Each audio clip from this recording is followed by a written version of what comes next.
Honda and Nissan are the rivals, but seeing the Chinese companies taking over the car market shook things up. You might not know that late last year Nissan was facing huge problems, and Honda came forward with a $60 billion deal that could join forces between the two Japanese automakers.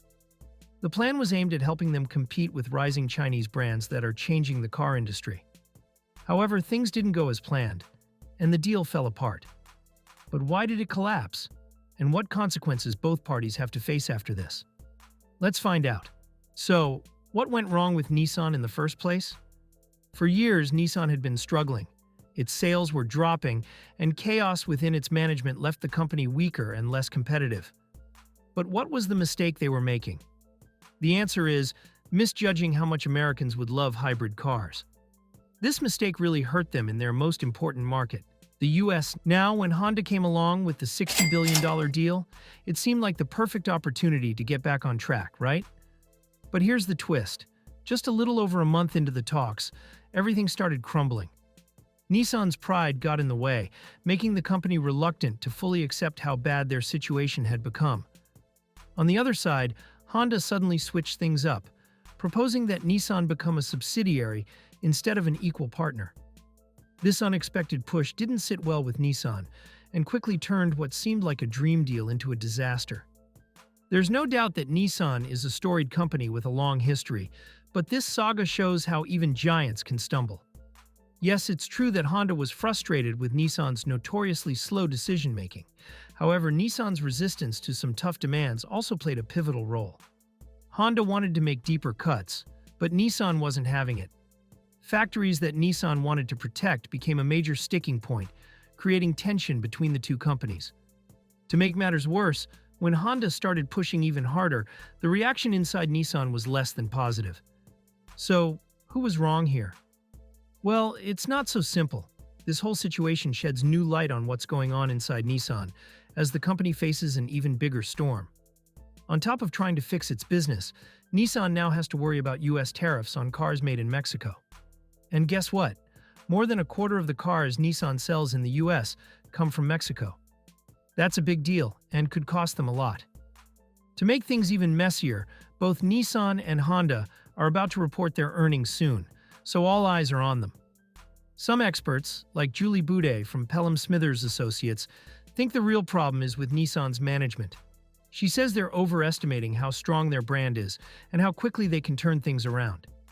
It seems like Nissan's pride might have blinded them to reality, making their bad situation even worse. Right now, the pressure is on, and they'll need to make some smart moves fast if they want to stay on the road to success. Now, let's go back and see everything in detail to understand why the deal collapsed. Nissan shocked everyone back in November when it slashed its profit forecast by a massive 70%. Why? Sales were tanking in both China and the United States, two major markets. It was a wake-up call for the company, and they rolled out a dramatic turnaround plan.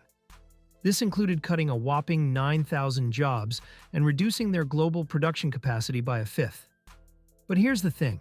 Many experts thought these changes were way too small and came too late to truly fix the mess. Looping back to leadership, the pressure on Nissan's CEO, Uchida, has been immense. He even pledged to give up half of his salary and vowed to reshape the company into a leaner, tougher business. That's a bold move. But is it enough? Well, just when things seemed like they couldn't get more complicated, in December, Nissan and Honda dropped a bombshell. They were planning to merge. This wasn't some sudden decision either. Talks about teaming up had been secretly happening since March 2024 as they explored ways to share technology and resources. The merger talks hit a roadblock almost immediately. The big sticking point was deciding how to fairly split the ownership in this new combined company. Uchida privately shared doubts about whether the deal would actually succeed. On Honda's side, managers complained that Nissan's decision-making process was frustratingly slow. Originally, an update on the merger discussions was planned for late January, but it was pushed back to mid-February. Honda executives also criticized Nissan's turnaround strategy, saying it lacked clear details and didn't go far enough in reducing factory capacity. Two sources revealed that Honda viewed the cuts Nissan had proposed, only 7% of its global workforce, as insufficient, especially since Honda had made much deeper cuts in China over the past 2 years. Closing factories was also a major point of contention. Nissan hesitated to shut down facilities because it would require them to write down the factory's value on their books, damaging their earnings. Meanwhile, Honda showed little willingness to compromise, which one insider suggested was because Honda didn't view Nissan as an equal partner. Then, in late January, Nissan executive Hideyuki Sakamoto traveled to Kyushu, a southwestern island, to announce plans for a new battery EV plant that would bring 500 jobs to the area. Standing alongside local politicians, Sakamoto emphasized that Nissan wouldn't cut capacity at its existing Kyushu plant, calling the region a highly competitive base geopolitically and key to their future EV strategy. However, the following day, Honda's CEO Toshihiro Mibe told Uchida that Nissan would need to become a Honda subsidiary as part of the merger. This was an idea not included in their original agreement from the previous year, according to an insider. While it's unclear if Honda's new stance was directly tied to Nissan's announcements in Kyushu, this visit highlighted the growing disagreements between the two automakers. Kyushu wasn't the only site Nissan was determined to protect. Facilities in Tennessee, Mexico, and Britain were also considered essential for its EV plans. Honda's sudden change to the terms left Nissan shocked, especially because the proposal contradicted their earlier agreements. Within Nissan, the offer was described as outrageous, and it offended the company, which prided itself as the older and more established automaker. Renault, Nissan's largest shareholder, publicly objected as well, saying the deal would essentially lead to Honda taking over Nissan without fairly compensating its shareholders, and vowed to fight against such an outcome. Now the question is, what's next for Nissan and Honda? The future of their partnership seems uncertain, and many wonder if they will find common ground or just walk away. Some believe the two automakers might return to their original agreement to collaborate on technology rather than attempting a bigger merger. If they decide to end the talks completely, neither company would have to pay the $650 million breakup fee outlined in their earlier deal.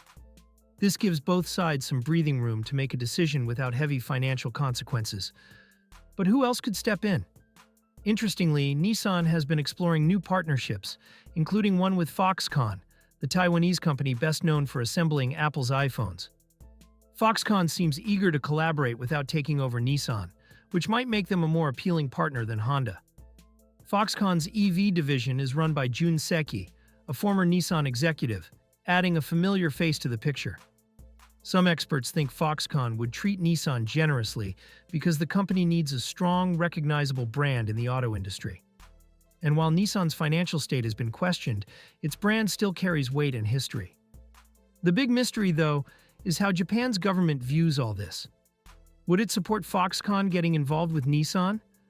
Or is it too focused on the fallout between Honda and Nissan? For now, Nissan's leadership faces a tough decision. What direction will they take to ensure the company remains competitive in an auto industry that's changing faster than ever? The answer could chart a new course for its future. So, this was everything about the $60 billion merger talks between Nissan and Honda.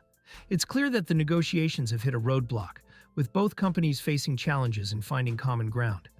But they have to make a decision soon, because you can't just hit pause on the rapidly evolving auto industry. Let us know in the comments what you think will happen in the future regarding this potential merger.